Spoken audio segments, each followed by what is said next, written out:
Samantala, nasa South Korea na si Pangulong Ferdinand R. Marcos Jr.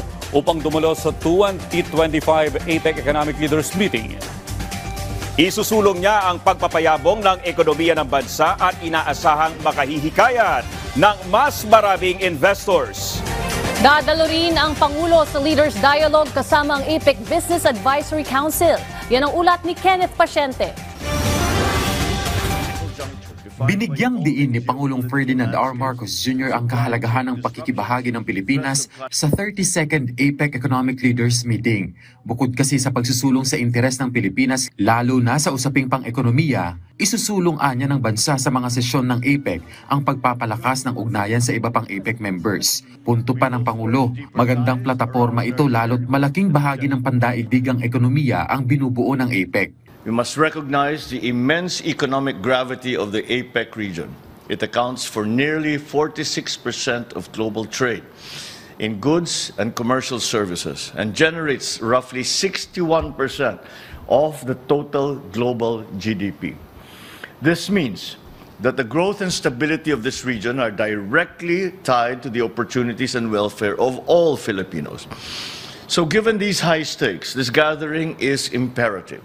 Dadalo rin ang Pangulo sa Leaders Dialogue kasama ang APEC Business Advisory Council o ABAC at nakatakdang magbigay ng talumpati sa APEC CEO Summit. And through this, I intend to showcase the Philippines' commitment to fostering economic partnerships and promoting a favorable business climate aligned with our government's vision of building a strong, innovation-driven economy. Ibibida rin ng Pangulo ang kakayahan ng Pilipinas bilang investment hub sa kanyang magiging pulong sa iba-ibang Korean business leaders. On the sidelines, I look forward to meeting with Korean business leaders to deepen trade ties, attract investment, and strengthen people-to-people cooperation. I want to use this moment to reaffirm a core truth to the international business community. The Philippines is not merely ready. We are a reliable, forward-looking partner in the Asia-Pacific. Invest in the Filipino.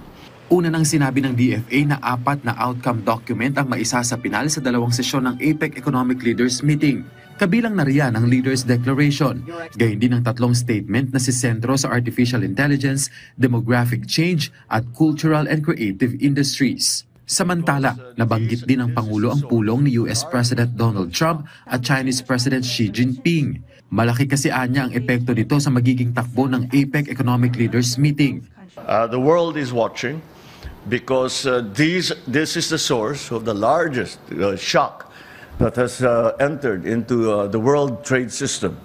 And we have to see what the agreements will be coming out of these meetings between President Xi and President Trump. Those will certainly color everything that we will be talking about in this APEC, because the agreements or the arrangements that are made between 2 of the largest economies in the world will certainly affect every single citizen of the world. Sina Executive Secretary Lucas Bersamin, Agrarian Reform Secretary Conrado Estrella III at Education Secretary Sonny Angara ang naatasang tagapangasiwa ng pamahalaan habang nasa South Korea ang Pangulo. Kenneth Pasyente para sa Pambansang TV sa Bagong Pilipinas.